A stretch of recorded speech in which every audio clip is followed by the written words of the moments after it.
Bismillahirrahmanirrahim. Alhamdulillahirabbil alamin. Hamdan syakirin, hamdan naimin.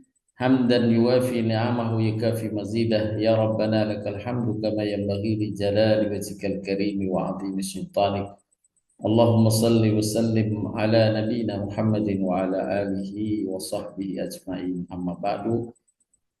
Ibu-ibu sekalian, Bapak Ibu sekalian yang dirahmati dan diberkahi Allah Subhanahu wa taala. Pada pagi hari ini insya Allah kita akan mendalami satu tema, mengambil hikmah dari peristiwa Isra Mi'raj Nabi Muhammad Sallallahu Alaihi Wasallam.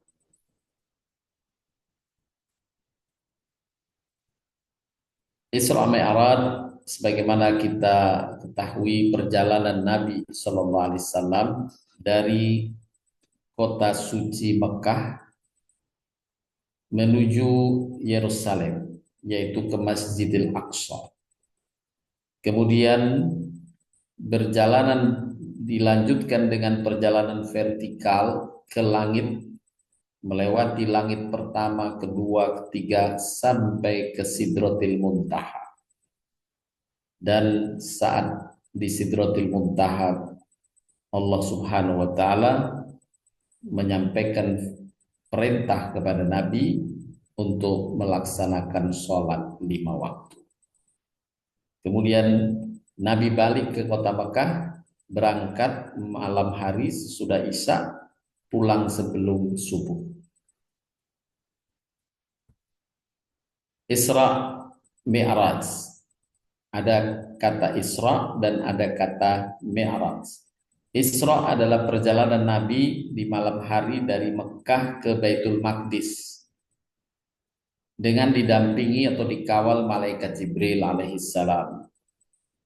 Berkaitan dengan peristiwa Isra ini dijelaskan dalam surat Al-Isra ayat pertama.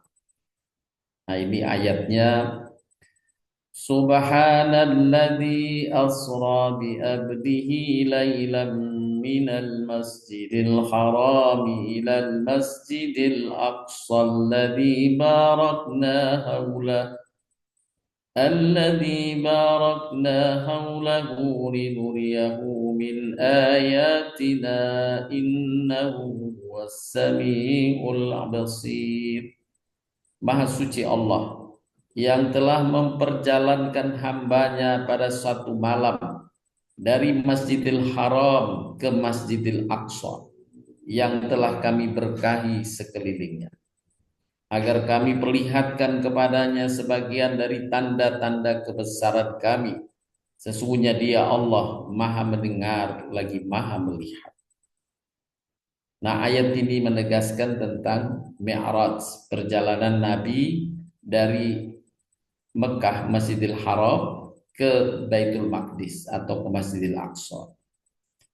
Kemudian setelah dari Masjidil Aqsa melakukan perjalanan berikutnya ke langit sampai Sidratil Muntaha, Allah jelaskan dalam surat An-Najm ayat ke-13, 18. Nah, ayatnya surat ke-53, 13, 18. A'udzubillahi minasyaitonir rajim.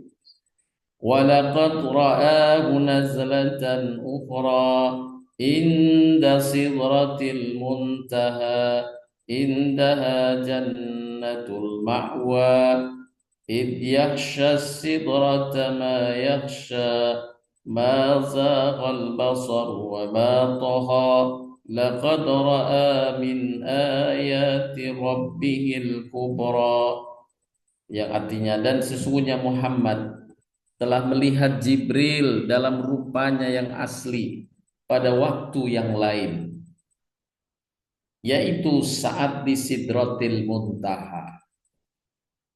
Nabi pernah melihat sebelumnya wujud Jibril dalam aslinya, yaitu saat mendapatkan wahyu pertama di Gua Hira.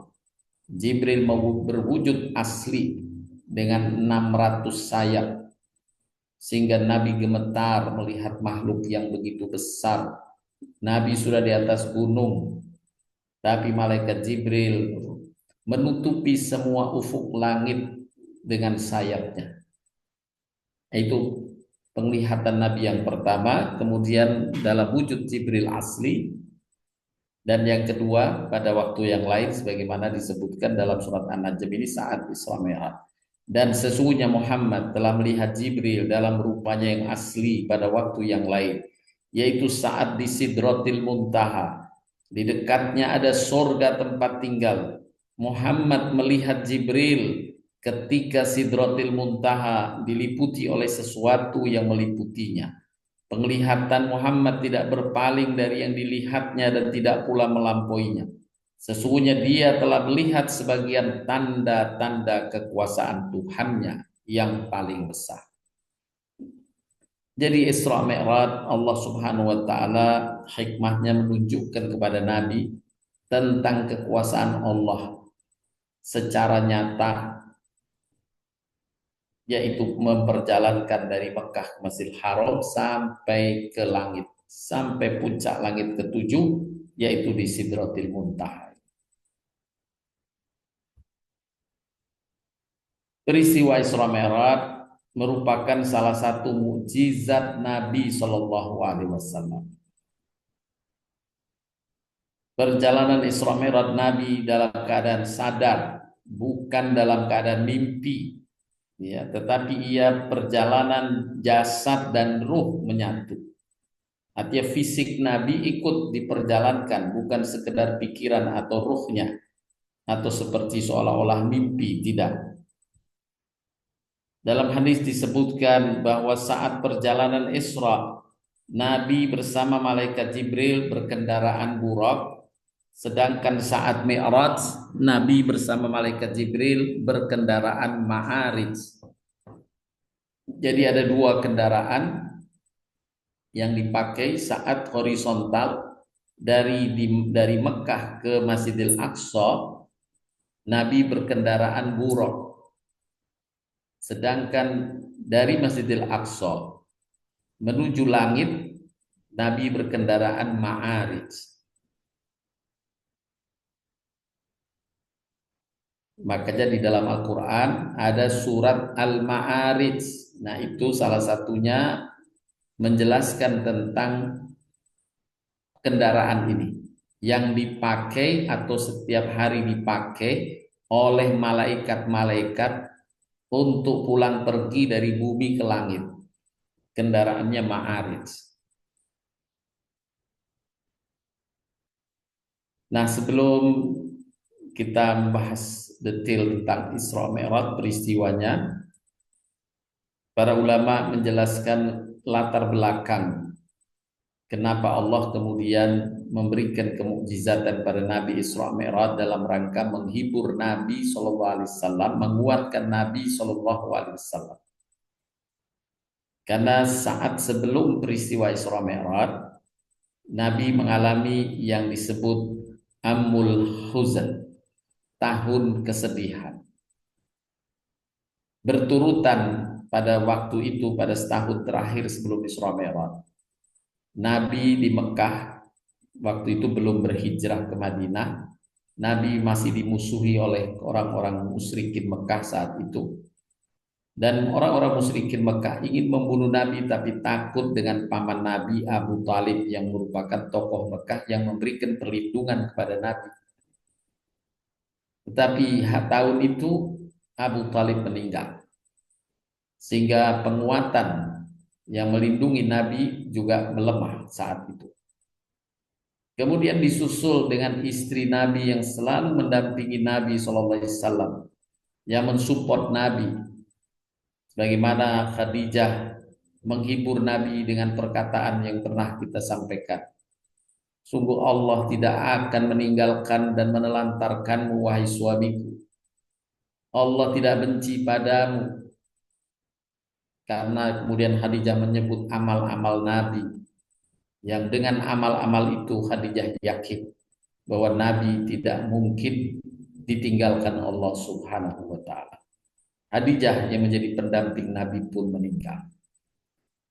Kemudian Nabi saat itu diusir dari Mekah, Nabi hijrah ke Taif.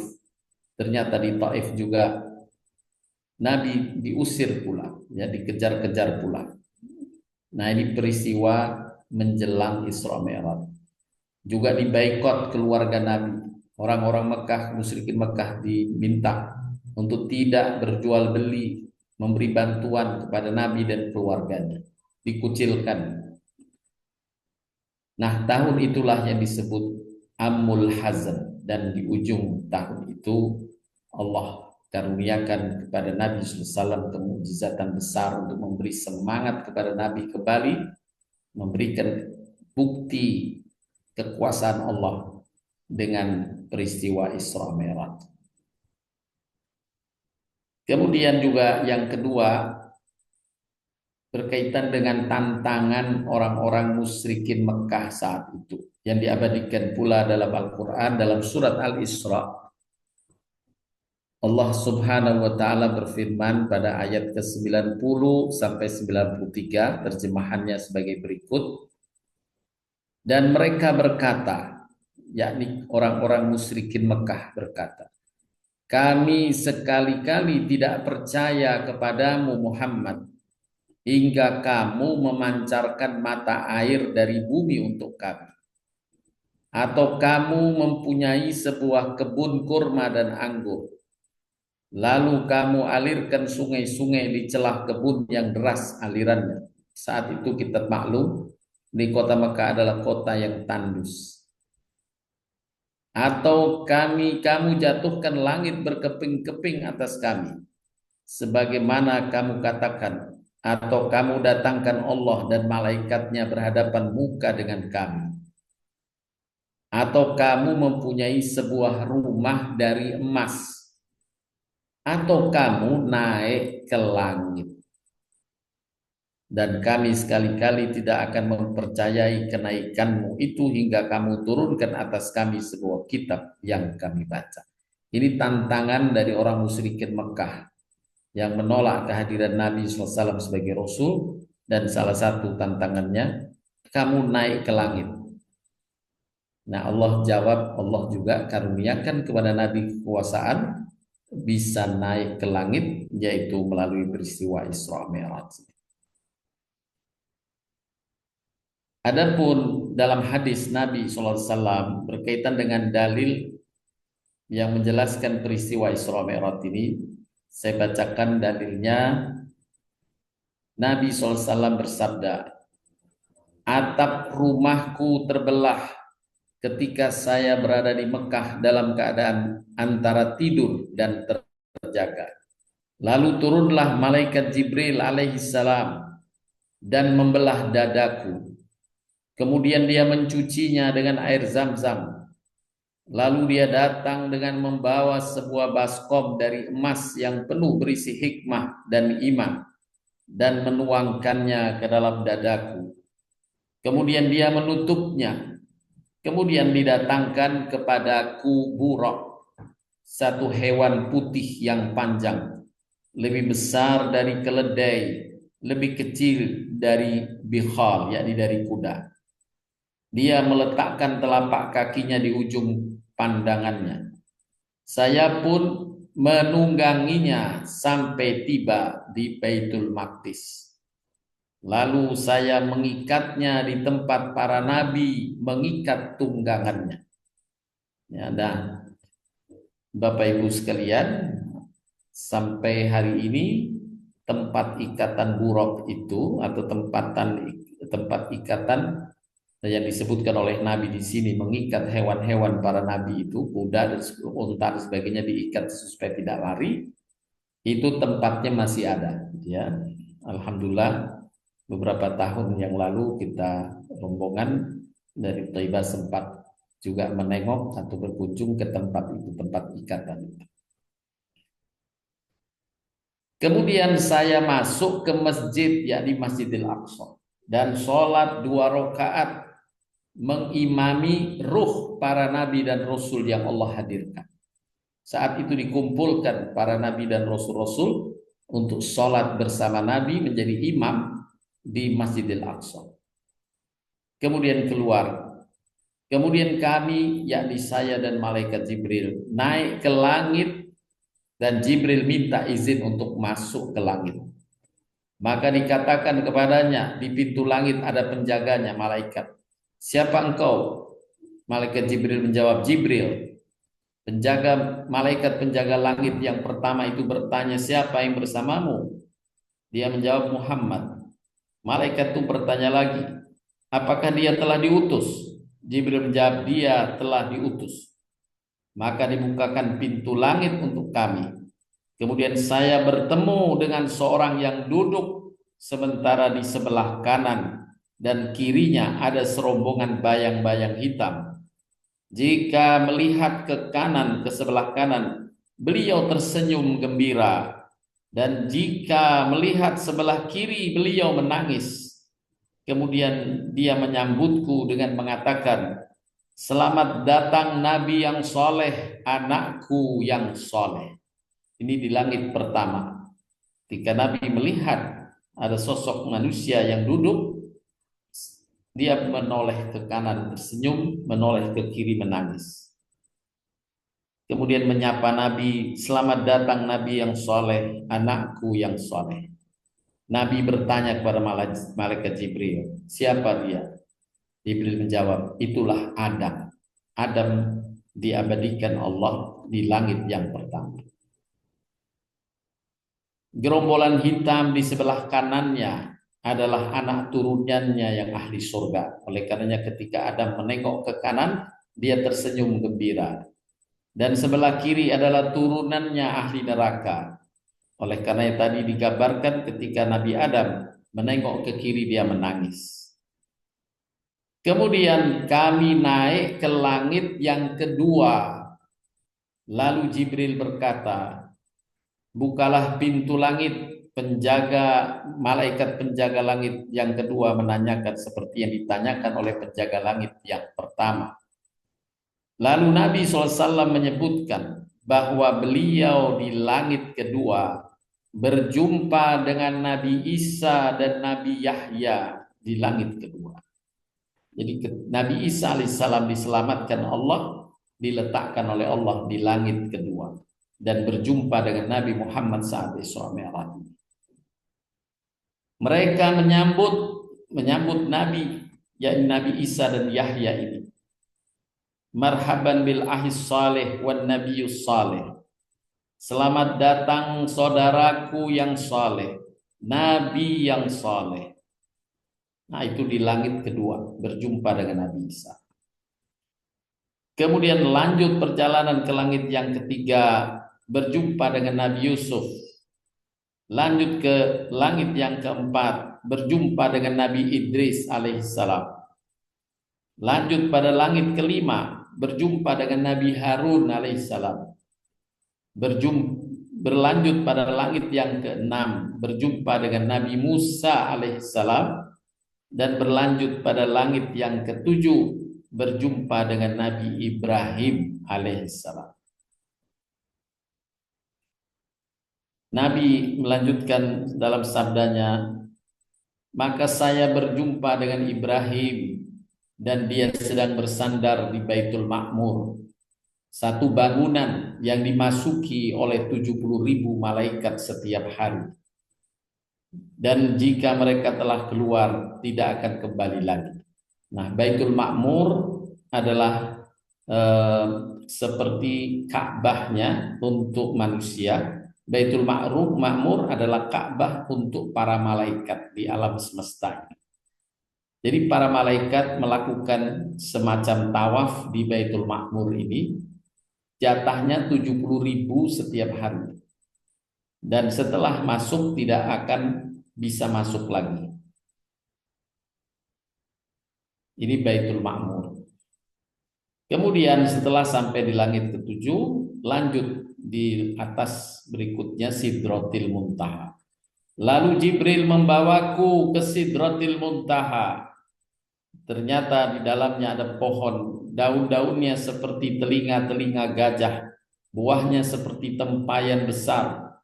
Tatkala dia diliputi oleh perintah Allah, dia pun berubah sehingga tidak ada seorang pun dari makhluk Allah yang sanggup menggambarkan keindahan pohon Sidratil Muntaha. Jika juga diperlihatkan kepadaku 4 sungai, 2 sungai di dalam dan 2 sungai di luar. Saya bertanya kepada malaikat Jibril, apa kedua sungai ini wahai Jibril? Dia menjawab, adapun 2 sungai yang di dalam, maka itu adalah 2 sungai dalam surga. Adapun yang keluar adalah sungai Nil dan sungai Furat. Di surga pun ada sungai juga nanti. Kemudian Jibril alaihissalam datang kepadaku dengan membawa sebuah bejana yang berisi khamar dan bejana yang berisi susu, yakni minuman keras, dan 1 gelas berisi susu. Saya pun diuji untuk memilih. Maka Nabi pun memilih susu. Jibril berkata, engkau telah memilih fitrah. Kemudian kami terus di atas sampai saya tiba pada jenjang di mana saya bisa mendengar goresan pena al-qalam, yaitu pena yang menentukan takdir kehidupan manusia. Lalu Allah mewahyukan kepadaku. Apa yang dia wahyukan? Allah mewajibkan atasku 50 salat sehari semalam. Jadi awal perintah Allah 50 kali salat sehari semalam. Kemudian Nabi membawa perintah itu turun kembali melewati langit di mana Nabi Musa, langit ke-6 di mana Nabi Musa ada. Berjumpa kembali dengan Nabi Musa alaihissalam.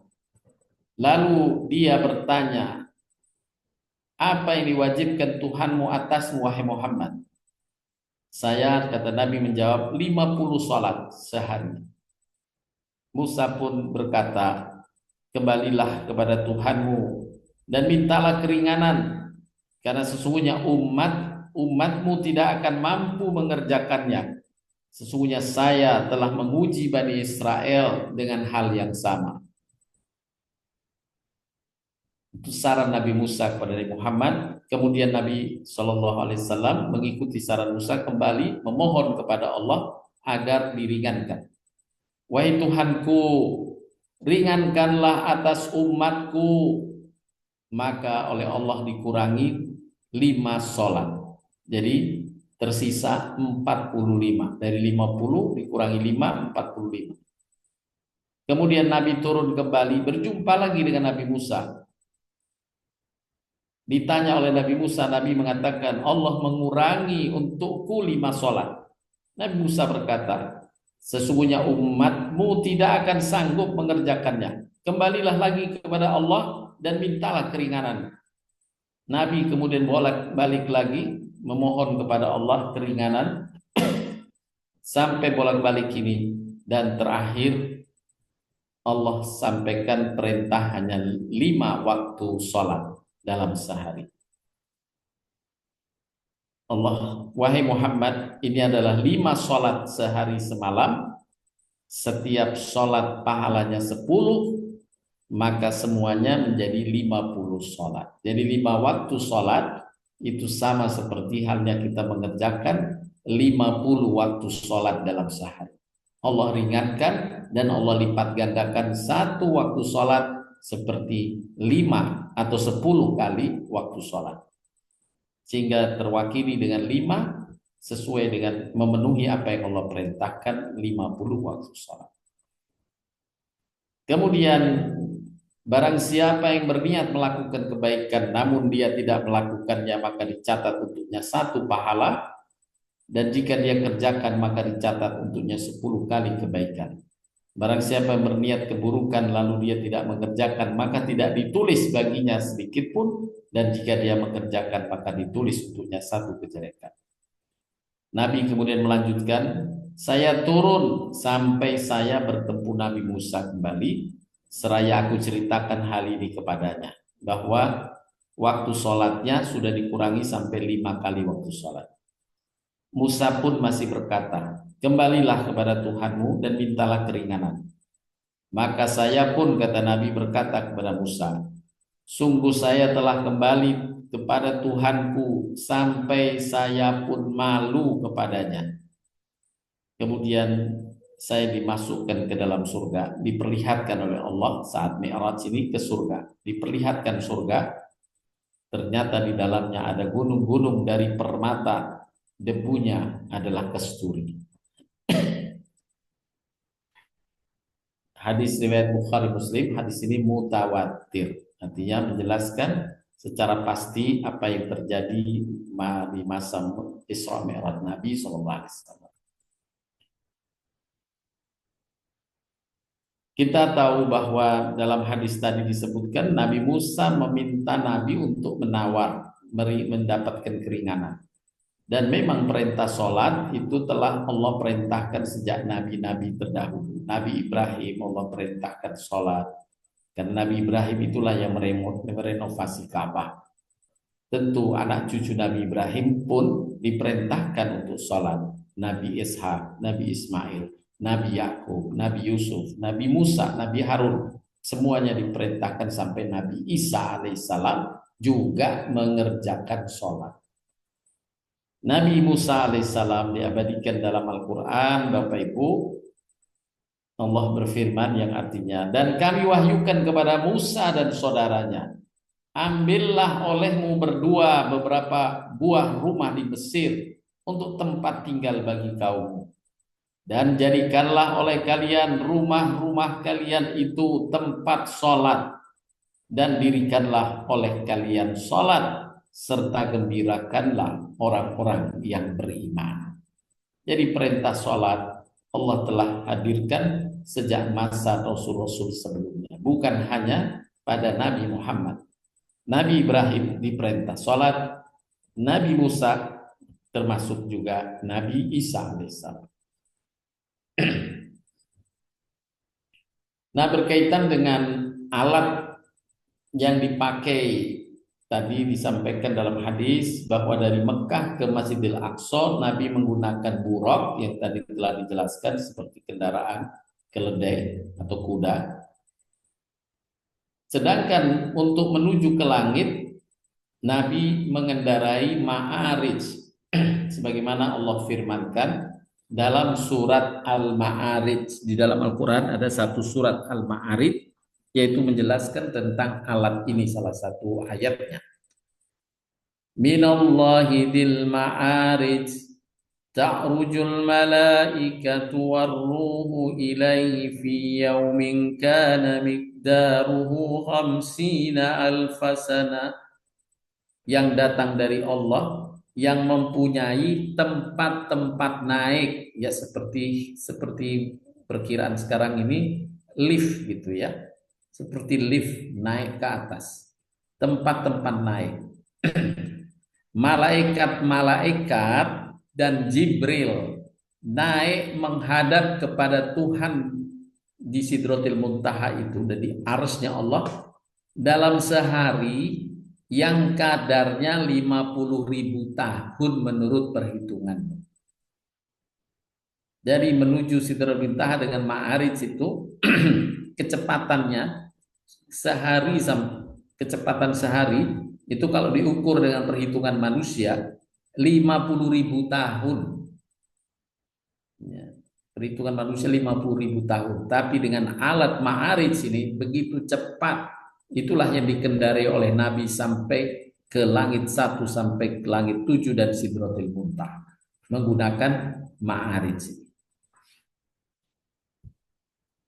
Kemudian dari kisah Nabi SAW tadi, Nabi saat melewati langit-langit tadi berjumpa dengan Nabi Adam alaihissalam di langit pertama, berjumpa dengan Nabi Isa dan Nabi Yahya di langit yang kedua, berjumpa dengan Nabi Yusuf di langit ketiga, berjumpa dengan Nabi Idris di langit keempat, berjumpa dengan Nabi Harun di langit kelima, berjumpa dengan Nabi Musa di langit keenam, dan di langit ketujuh berjumpa dengan Nabi Ibrahim alaihissalam. Dan kita sama-sama mengetahui Bapak Ibu sekalian, di dalam Al-Quran telah dijelaskan bahwa agama mereka semua sama. Para Rasul itu Muslim. Sebagaimana Allah firmankan dalam surat Al-Imran ayat 67. Maka na Ibrahimu Yahudiyan wala Nasraniyan walakin kana hanifan musliman wa ma kana minal musyrikin. Ibrahim bukan seorang Yahudi dan bukan seorang Nasrani. Akan tetapi dia adalah seorang yang lurus, lagi seorang Muslim. Ini firman Allah dalam Al-Quran surat Al-Imran 67. Dan sekali-kali bukanlah dia Ibrahim termasuk golongan orang-orang musyrik. Dalam ayat yang lain Allah Subhanahu wa taala berfirman ketika Tuhannya berfirman kepadanya, yakni kepada Ibrahim, berislamlah. Ibrahim menjawab, aku tunduk patuh kepada Tuhan semesta alam. Dan Ibrahim telah mewasiatkan ucapan itu kepada anak-anaknya. Demikian pula Yakub, wahai anak-anakku, sesungguhnya Allah telah memilih agama ini bagimu, maka janganlah kamu mati kecuali dalam memeluk agama Islam. Ini pesan Ibrahim kepada anak cucunya, juga pesan Nabi Yakub kepada anak cucunya. Dan mereka semua adalah beragama Islam.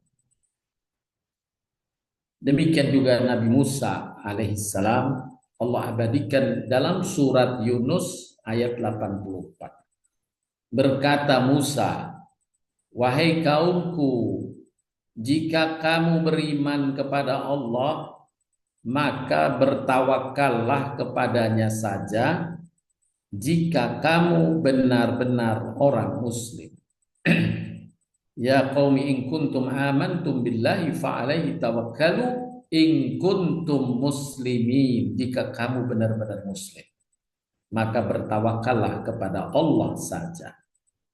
Jadi Nabi Musa pun Allah sampaikan beliau adalah muslim. Nabi Isa alaihissalam diabadikan juga amanna billah wa ashhadu bi anna muslimun.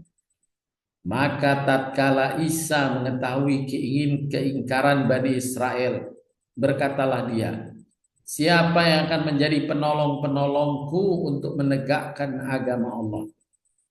Para sahabat setia Nabi Isa alaihissalam menjawab, kamilah penolong-penolong agama Allah. Kami beriman kepada Allah dan saksikanlah bahwa sesungguhnya kami adalah orang-orang muslim. Ini persaksian murid-muridnya Nabi Isa alaihissalam yang 12 murid. Mereka bersaksi bahwa sesungguhnya kami adalah orang-orang muslim. Amanna billah wa ashhadu bi anna muslimun. Diabadikan pula dalam Al-Quran ungkapan Nabi Isa saat beliau dalam keadaan gendongan ibundanya, ibunda Maryam. Nabi Isa berkata, sesungguhnya aku ini hamba Allah. Dia memberiku Alkitab Injil dan dia menjadikan aku seorang nabi.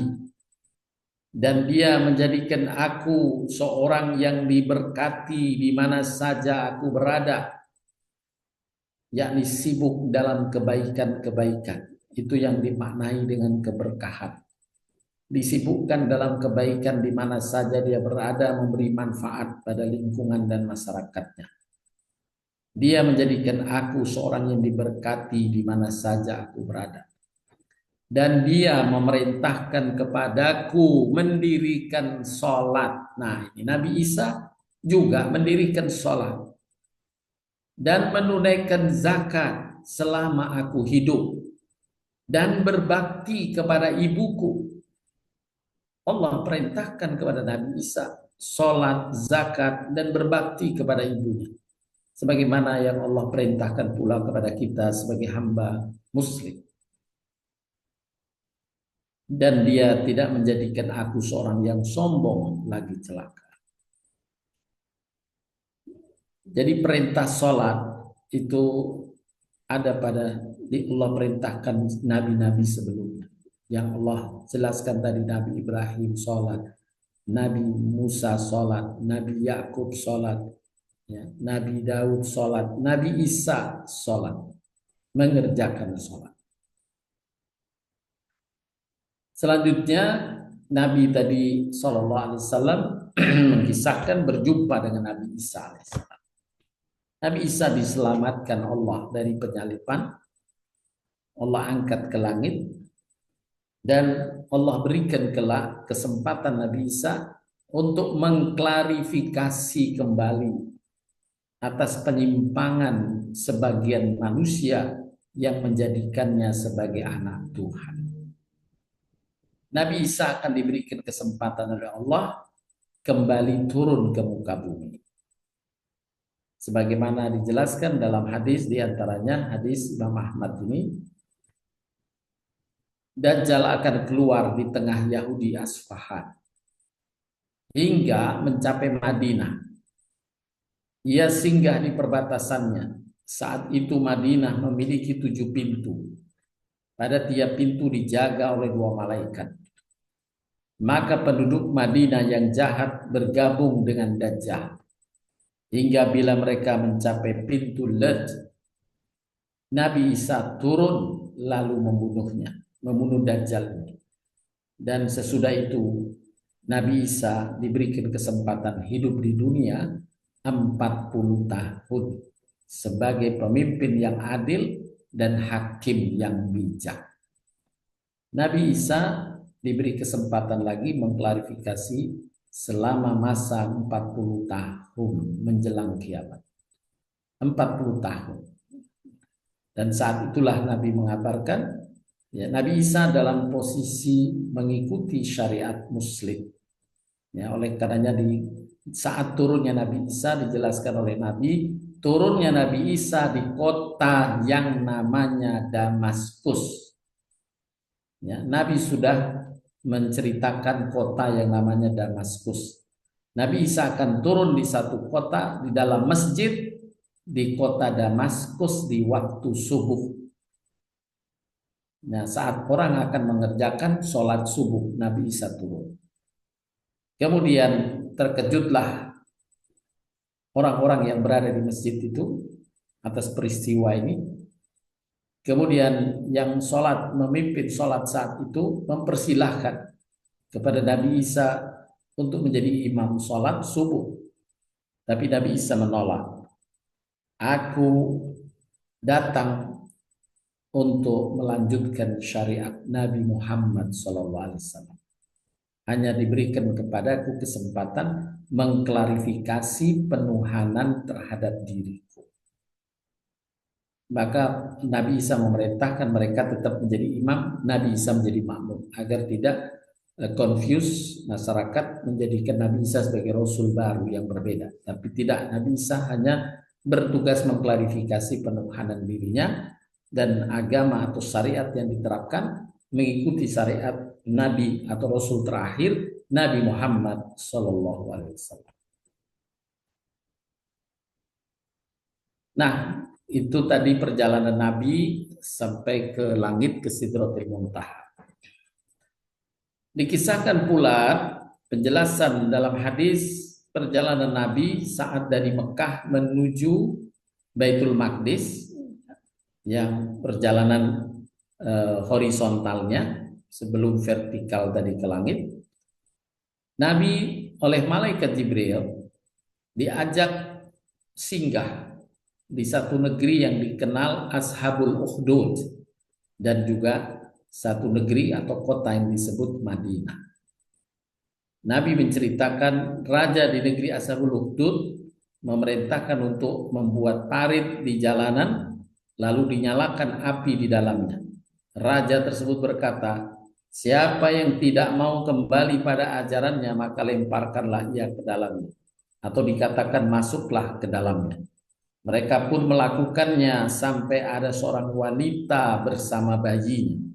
Wanita itu pun tidak berani maju ketika akan masuk ke dalamnya. Tiba-tiba bayinya berkata, bayinya bisa berucap, dan inilah diantara satu karamah, satu peristiwa-peristiwa yang luar biasa. Ya, ada beberapa bayi yang bisa bicara. Yang pertama Nabi Isa alaihissalam. Yang kedua bayi yang menjadi saksi terhadap Nabi Yusuf alaihissalam. Kemudian juga ini bayi yang ketiga, bayi yang menjadi yang sedang digendong ibunya saat mempertahankan keimanan, ketauhidan kepada Allah. Raja memerintahkan untuk masuk ke dalam parit api.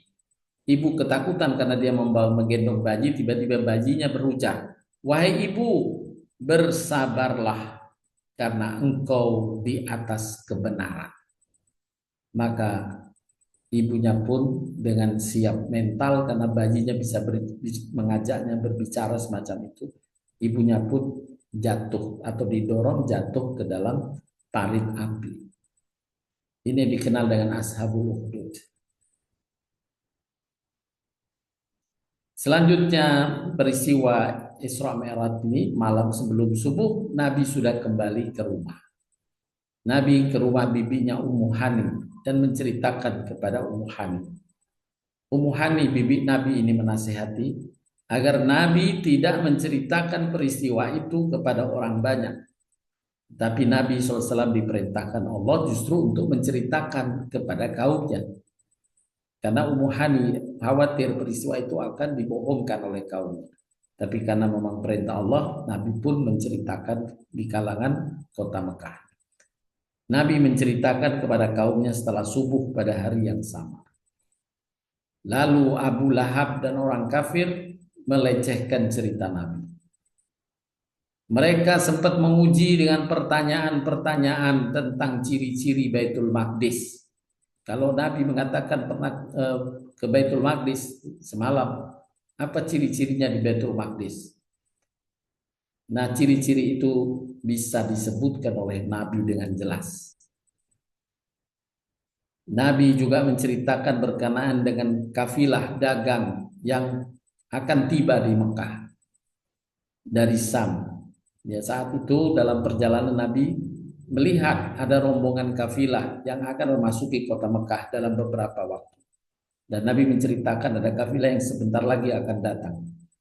Ternyata benar terbukti. Nah, mereka sampai menunggu kafilah itu dan ternyata terbukti benar apa yang dicirikan oleh Nabi SAW. Tetapi dengan fitnahan orang-orang musyrik Mekah saat itu, sebagian yang tadinya mengimani Nabi menjadi murtad, ya, terkena provokasi dari orang-orang musyrik Mekah seperti Abu Lahab tadi. Sebagiannya tetap beriman, bahkan semakin kuat imannya. Di antaranya Abu Bakar Siddiq radhiyallahu anhu yang mempercayai 100% tanpa sedikit pun keraguan. Yang oleh karena itulah Nabi menggelari Abu Bakar dengan As-Siddiq, yakni yang membenarkan. Karena peristiwa Isra Mi'raj inilah Abu Bakar meyakini semua cerita Nabi benar. Selanjutnya Bapak Ibu sekalian yang dirahmati dan diberkahi Allah Subhanahu wa taala, dari peristiwa Isra Mi'raj tadi yang dijelaskan baik dalam Al-Qur'an maupun dalam hadis dan penjelasan tambahan dari para ulama tadi dengan gamblang, kita bisa memetik beberapa hikmah, pelajaran apa yang kita dapat dari peristiwa ini. Yang pertama, beriman kepada perkara yang gaib adalah perkara rukun iman yang terpenting. Dalam mengawali surat Al-Baqarah, Allah Ta'ala telah menyebutkan satu sifat utama bagi hambanya yang bertakwa adalah beriman kepada yang gaib atau beriman pada kabar yang gaib.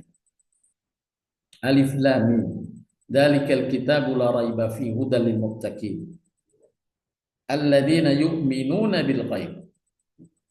Alif Lam Mim, itulah kitab yang tidak ada keraguan sedikit pun di dalam. Petunjuk bagi orang bertakwa, yaitu orang-orang yang beriman kepada yang gaib. Jadi kalau Allah mengabarkan tentang sesuatu perkara yang gaib, yang mungkin secara akal tidak masuk akal, Ya, tidak nyata secara akal, tapi orang beriman kalau itu kabar dari Allah dan Rasul, dia harus mengimani. Seperti halnya Abu Bakar Siddiq tadi. Karena sudah mengimani Nabi Muhammad. Apa yang diceritakan oleh Nabi itu benar. Maka walaupun dalam akal, wah gak masuk akal masa dari Mekah sampai ke Masjidil Aqsa cuma semalam. Di masa dulu itu belum ada kendaraan pesawat, ya, belum ada kereta api, yang ada kuda, dan dalam pengalamannya kalau mereka berjalan dengan kuda bisa berbulan waktunya. Tapi Nabi mengatakan semalam sudah sampai Baitul Maqdis, pulang pergi.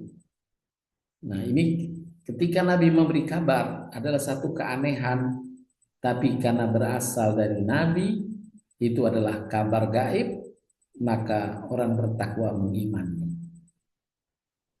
membenarkannya. Itu hikmah yang penting untuk kita dapatkan dari peristiwa Isra Mi'raj. Kemudian yang kedua, hikmahnya adalah menjelaskan tentang pentingnya kedudukan sholat. Perintah-perintah Allah yang lain itu Allah perintahkan melalui lisan malaikat Jibril menyampaikan ayat Al-Quran, wahyu kepada Nabi SAW. Tapi khusus untuk sholat, itu Allah langsung yang memerintahkan kepada Nabi Muhammad SAW. Oleh karenanya disebutkan dalam hadis atau dalam atsar, as-sholatu mi'rajul mu'min. Sholat itu mi'rajnya orang mukmin. Ya, mi'raj itu naik ke atas menuju Allah Subhanahu wa taala di Sidratul Muntaha. Dalam hadis diungkapkan dari Anas bin Malik radhiyallahu anhu, telah diwajibkan kepada Nabi SAW sholat pada malam beliau diisrokan 50 waktu sholat. Kemudian dikurangi hingga tinggal 5 waktu sholat. Lalu diserukan, wahai Muhammad, perkataan itu tidak akan tergantikan. Dan dengan 5 waktu sholat ini sama bagimu dengan 50 waktu sholat. Sebagaimana tadi ketika Nabi mendapatkan 50 waktu sholat, Nabi Musa menyarankan agar Nabi memohon keringanan dan sampai keringanannya hanya mendapatkan kewajiban 5 waktu sholat saja, tapi nilainya seperti kita melakukan sholat 50 waktu sehari. Dalam Al-Quran Allah menegaskan tentang pentingnya sholat. Wasta'inu bis sabri was salah wa innaha lakabiratun illa 'alal khashi'in. Jadikanlah sabar dan sholat sebagai penolong, yakni sebagai wasilah, ya, sebagai wasilah untuk mendapatkan pertolongan Allah, kita sholat.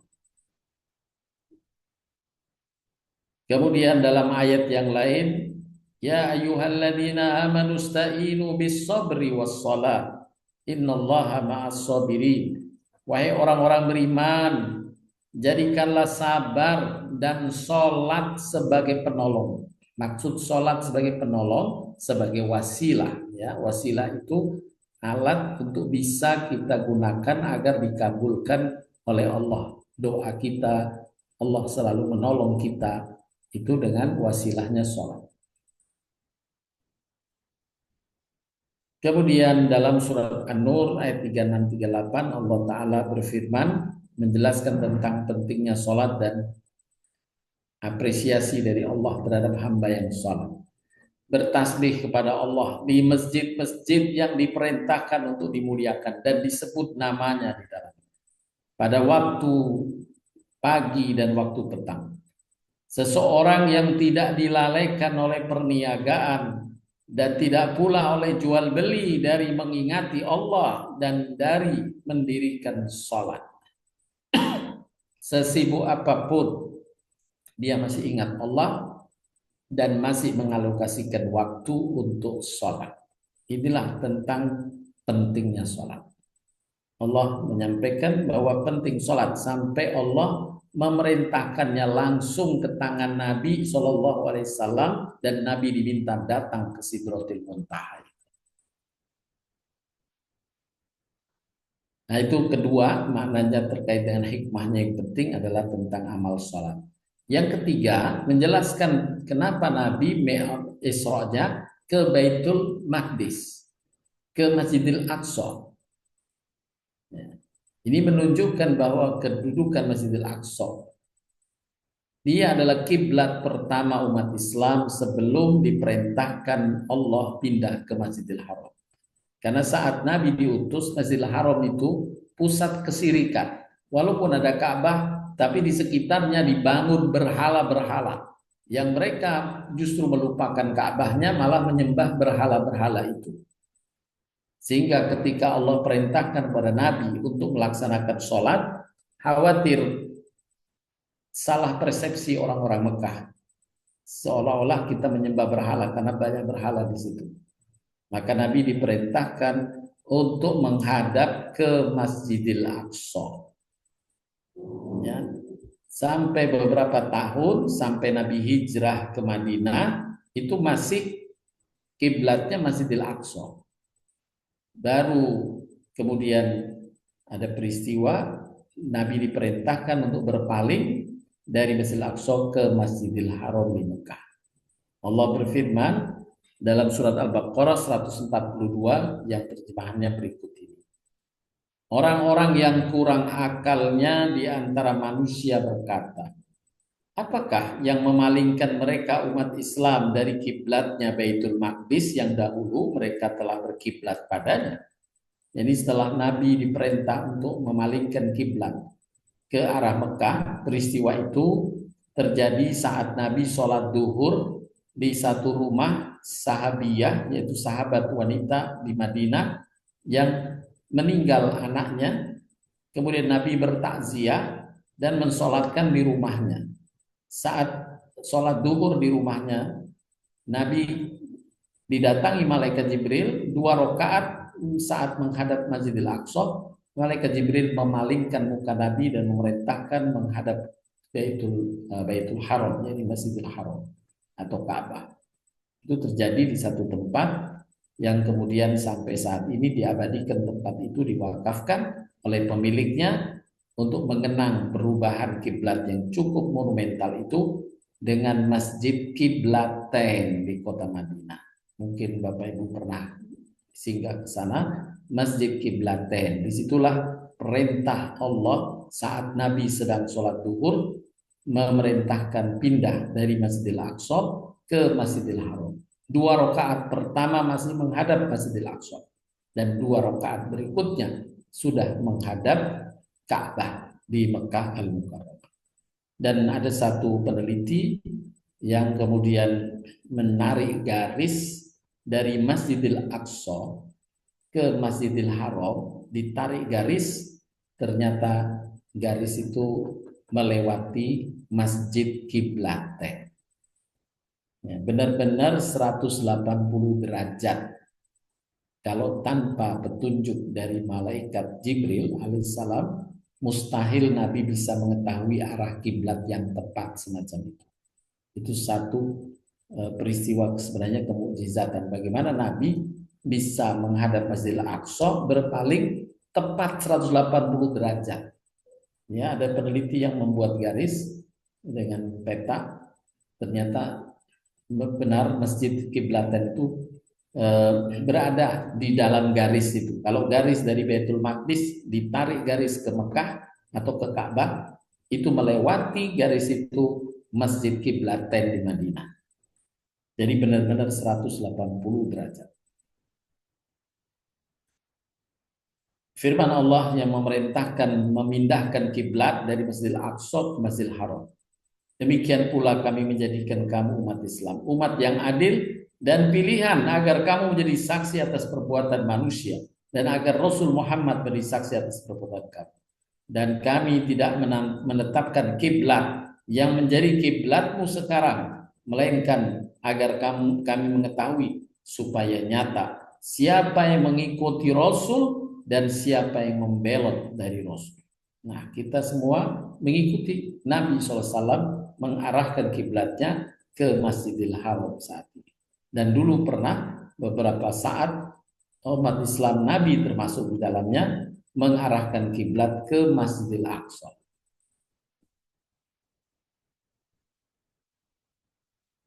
Masjid Aqsa pertama kali didirikan oleh Nabi Yakub alaihissalam. Ya. Kemudian dibangun pula, diperbaiki oleh Nabi Sulaiman alaihissalam menjadi bangunan yang lebih besar, yakni Masjidil Aqsa. Jadi bangunan masjid dibangun oleh Nabi Sulaiman alaihissalam.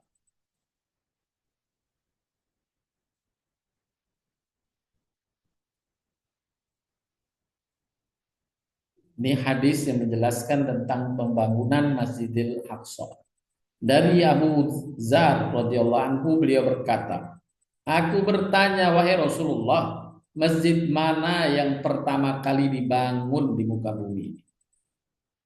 Beliau menjawab, Masjidil Haram. Aku bertanya lagi, kemudian masjid mana? Nabi menjawab, Masjidil Aqsa. Aku bertanya lagi kepada Nabi, berapa tahun antara keduanya, yakni jarak bangunan Masjidil Haram dengan Masjidil Aqsa? Nabi menjawab 40 tahun. Nabi Masjidil Haram dibangun pada masa Nabi Ibrahim bersama Ismail. Sedangkan Masjidil Aqsa dibangun tadi oleh Nabi Yakub, ya, oleh Nabi Yakub. Dan Nabi Yakub itu adalah cucu dari Nabi Ibrahim. Cucu dari Ibrahim. Ibrahim punya anak Ishak, Ishak punya anak Yakub. Jadi Yakub adalah cucu Nabi Ibrahim, Nabi Sulaiman adalah cicit Nabi Ibrahim. Jarak pembangunan itu 40 tahun.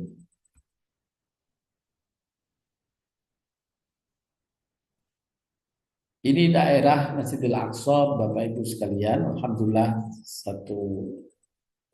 kita berkesempatan pula. Ini masih ada almarhum Pak Ferry Mursida Baldan. Saat itu bersama mengunjungi Masjidil Aqsa. Ada Bu Putri, ada Bu. Subhanallah.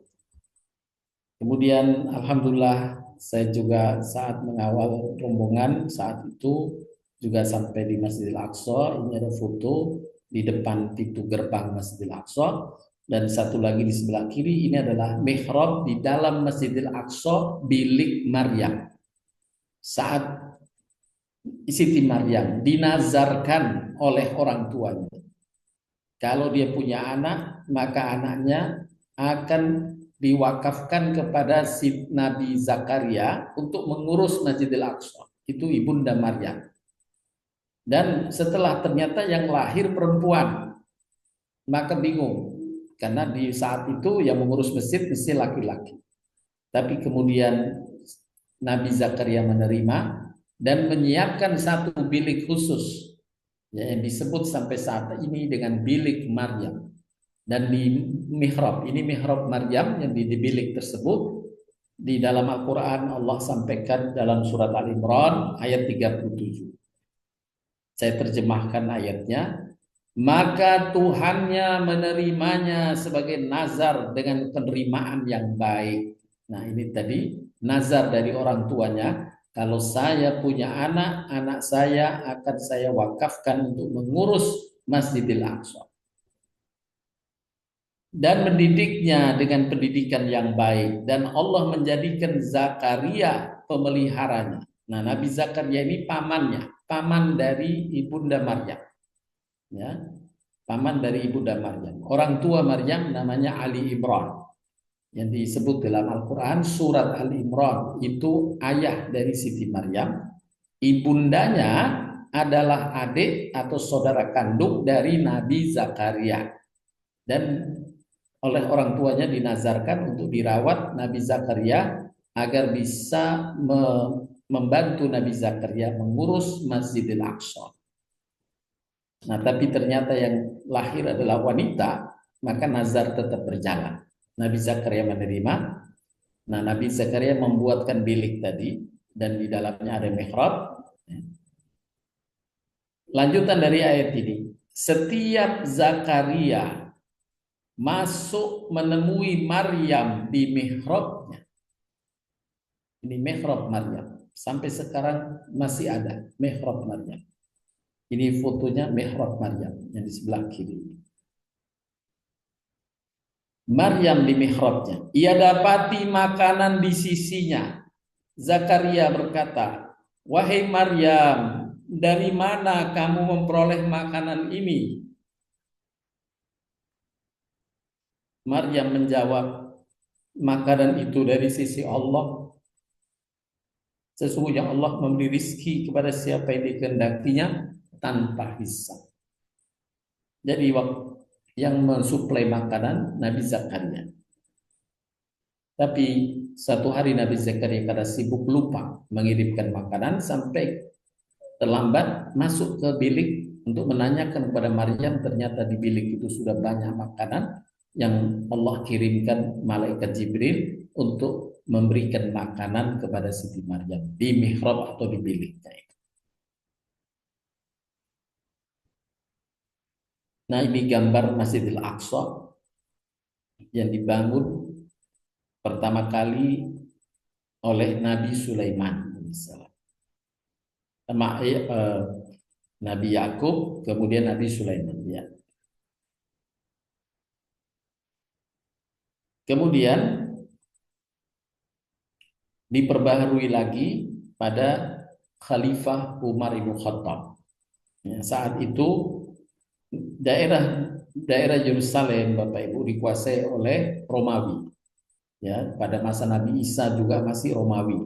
Ya, Herodes itu yang menguasai kerajaan Romawi sampai pada masa Nabi Muhammad SAW juga masih dikuasai Romawi. Kemudian Nabi baru dikalahkan oleh Umar bin Khattab sepeninggal Nabi. Ya, baru mengalahkan, kemudian Umar bin Khattab merenovasi masjid. Oleh karenanya masjid ini masih dikenang dengan Masjid Umar.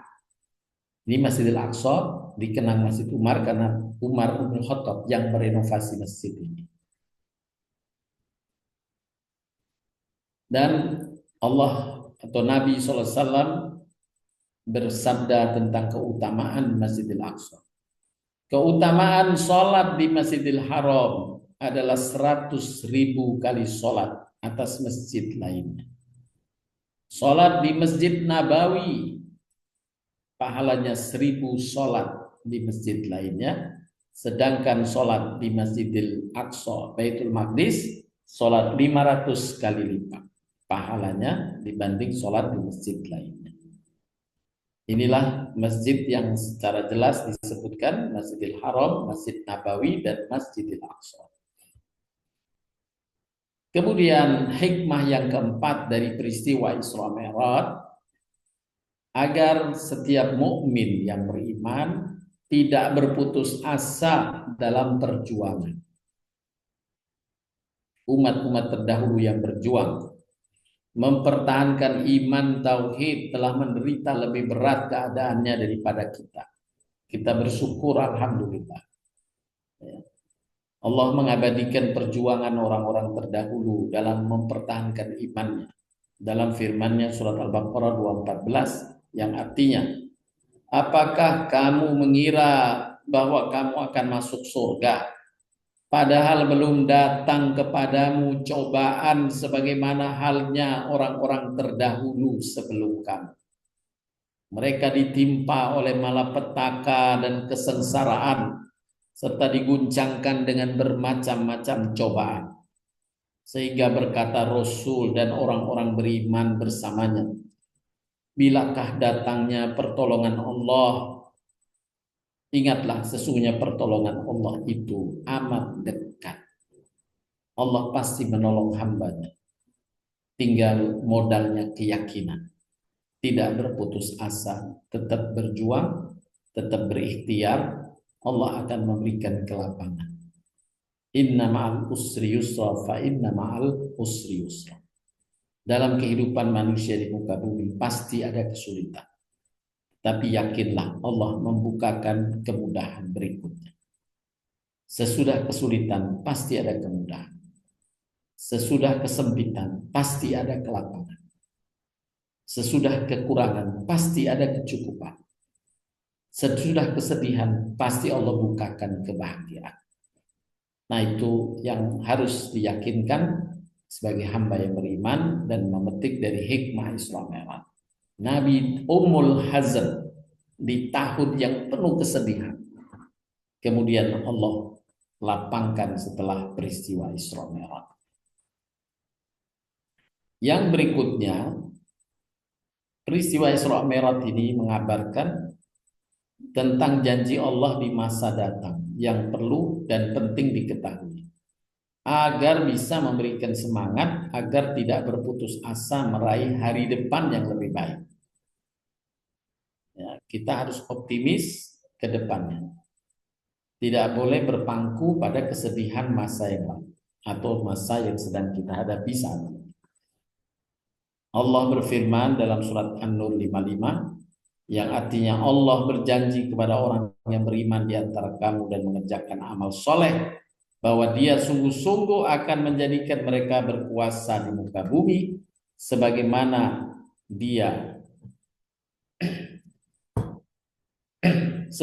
Dia telah menjadikan orang-orang sebelum mereka berkuasa. Sungguh Dia akan meneguhkan bagi mereka agama yang telah diridhoinya untuk mereka. Dia benar-benar akan menukar keadaan mereka sesudah mereka dalam ketakutan menjadi aman sentosa. Mereka tetap menyembahku dengan tiada mempersekutukan sesuatu apapun dengan aku. Barang siapa yang tetap kufur sesudah janji yang Allah berikan, mereka itulah orang yang fasik.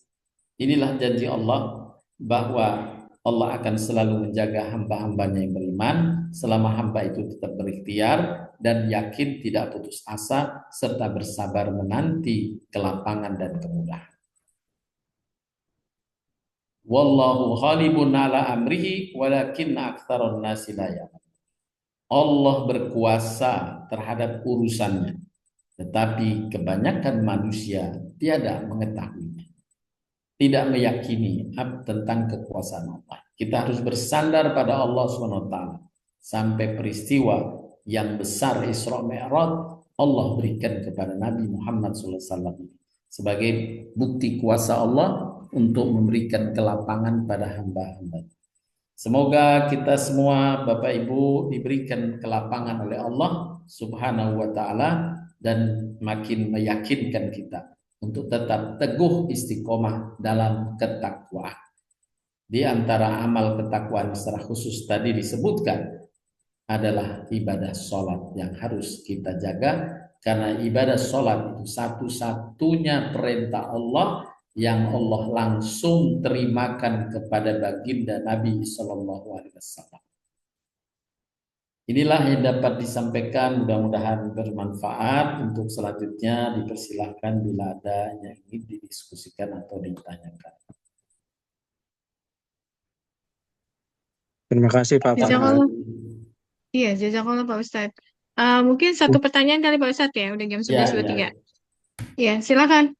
Ada yang ingin bertanya?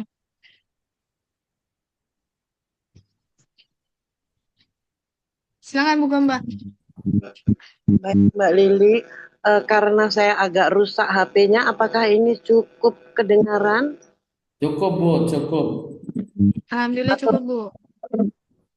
Matur nuwun Ustaz. Assalamualaikum warahmatullahi wabarakatuh. Waalaikumsalam warahmatullahi wabarakatuh. Ustaz, alhamdulillah ini adalah materi yang paling mengharukan, yang puncak daripada penjelasan setiap tahun dari Isra Mi'raj.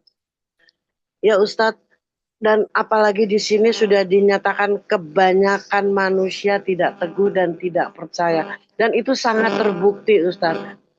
Apakah, pertanyaan saya itu ada 3, tapi cepet-cepet kok Mbak Lili, jadinya aku sebagai kilap.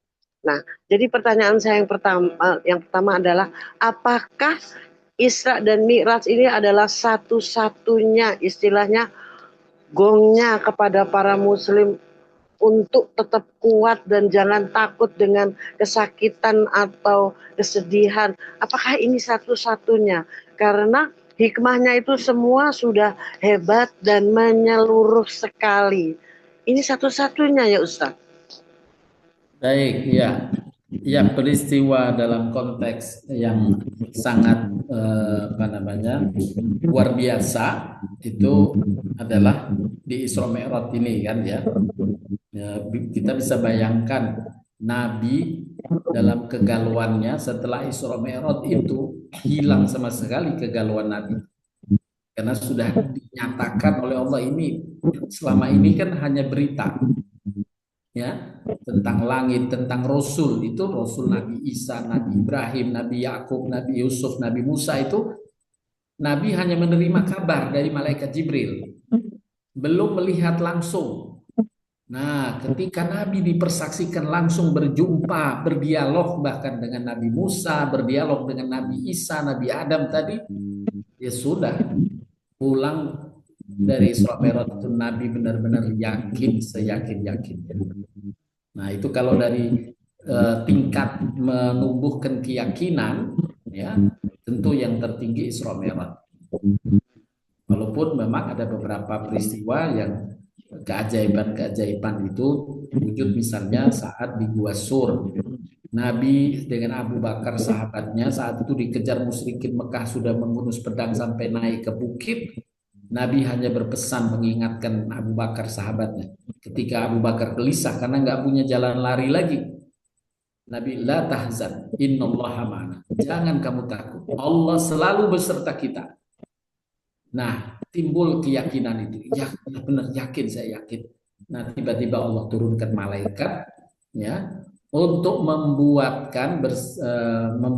laba-laba, memerintahkan laba-laba dan burung merpati ya atas perintah yang Allah perintahkan, malaikat yang mengatur, menutup pintu goa sampai tertutup rapat dengan sarang laba-laba, dan di situ laba-labanya ada, burung merpatinya ada, sehingga ketika kaum musyrikin sampai di depan pintu, mereka memustahilkan secara akal. Nggak mungkin lah ada orang masuk di sini. Ini sarang laba-laba nggak terkoyak sedikit pun. Akhirnya belum masuk, mereka turun. Nah, itu penyelamatan dari Allah atas keyakinan la tahzan innallaha ma'ana. Jangan kamu takut, Allah selalu beserta kita. Dalam ayat lain, ma wadda'aka rabbuka wa ma qala. Sungguh Allah tidak pernah meninggalkanmu. Sungguh Allah tidak membencimu. Allah sangat menyayangi. Nah, itu Bu Gamba. Jadi memang peristiwa Isra Mi'raj peristiwa yang agung. Kuat untuk kita semua dan kaum muslimin. Pertanyaan saya yang kedua, Ustadz, dapat Ustadz menjelaskan, memang udah sering tapi sampai sekarang kok bingung, apa sih maksudnya perdagangan dengan Allah, jual beli dengan Allah, maksudnya itu apa, Ustadz? Baik, ya. Ya, tadi dalam ayat surat An-Nur disebutkan bahwa berjual beli dengan Allah tuh karena Allah melihat budaya manusia ya. Kita ini punya budaya kalau untuk mendapatkan kenikmatan kan harus berikhtiar ya, berdagang, berjual beli gitu untuk mendapatkan hasil keuntungan gitu. Hasil keuntungan. Nah, Allah membuat perumpamaan ini saja untuk mendekati bahasa manusianya. Ya, kalau kamu berjual beli dengan Allah, pasti Allah jamin pasti untung. Kalau kamu kerja sama Allah dalam bisnis, pasti untung. Nah, itu bahasa atau ungkapan untuk memberikan pengertian dan penyemangatan pada hambanya. Ya, tentu kalau kita dijamin bisnisnya untung sama Allah, ya pasti kita mau. Itu bahasa ungkapan saja. Makanya dalam surat juga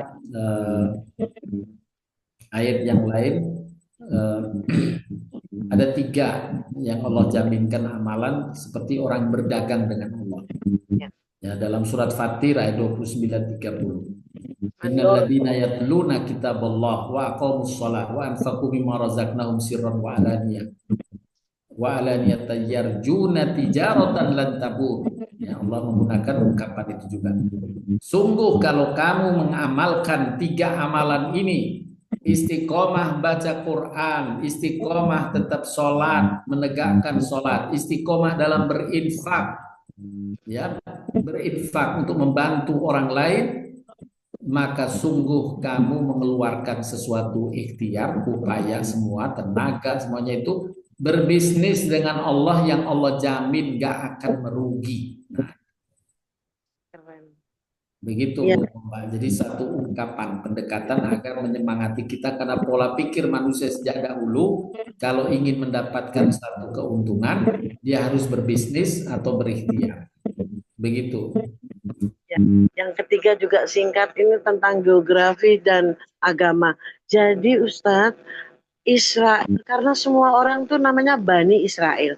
Berarti Israel itu daerahnya, sedangkan agamanya Yahudi, Nasrani, Muslim. Begitu ya Ustadz. Berarti agama Yahudi itu tetap nggak benar ya. Tapi meskipun orang Nasrani atau orang Muslim, mereka tetap Bani Israel ya Ustadz. Bukan Bu. Jadi yang disebut Bani Israel adalah anak cucu Nabi. Jadi Nabi Yakub punya 12 anak dari Nabi Yakub ya Bu ya. Yang salah satunya adalah Nabi Yusuf. Salah satunya Nabi Yusuf. Nah, dari Nabi Yakub dan Nabi Yakub ini yang kemudian dijadikan sebagai ayah atau anak kakek dari Bani Israel. Iya. Ya, bukan Nabi Ibrahim. Nabi Ibrahim tidak disebut Bani Israel. Anak cucu dari Nabi Yakub, anak cucu dari Nabi Yakub ini itu ada Nabi Daud, ada Nabi Sulaiman, ya, Nabi Musa, Nabi Isa, itu semua dari anak cucu Nabi Yakub. Sedangkan dari Nabi Ibrahim punya anak namanya Ismail, ya, juga ada Ishak, itu ada cucunya lagi, itu tidak masuk kategori Bani Israel. Jadi Nabi Muhammad sebagai contoh itu tidak masuk Bani Israel. Astagfirullahaladzim. Nabi yang lain juga ada yang tidak masuk Bani Israel. Ya. Nabi Suhaib tidak masuk Nabi Bani Israel. Jadi ada Nabi yang Bani Israel, ada yang bukan. Jadi ada sebagian saja Bu, turunan manusia ini yang masuk kategori Bani Israel. Ya, jadi yang kalau agama yang disimpangkan itu dari Nabi Yahudi, Nabi Musa ya. Dari Nabi Musa disimpangkan menjadi agama Yahudi. Kemudian Nabi Isa ini memang anak cucu Nabi Israel, Nabi Isanya disimpangkan menjadi agama Nasrani. Ya, tapi ada yang lurus, mereka tetap Muslim. Begitu Bu Mbak. Dari Nabi Isa ya Ustaz ya. Nabi Isa dan Nabi Musa. Yahudi dari penyimpangan terhadap agama Nabi Musa dan penyimpangan agama Nabi Isa menjadi Nasrani. Iya Begitu Ustaz. Bu Mbak. Iya Ustaz. Jadi soalnya kalau cerita itu nggak bisa satu lembar kelihatan ya. Kalau ada anunya bagan-bagannya jadi sekali lihat gitu. Iya, iya betul.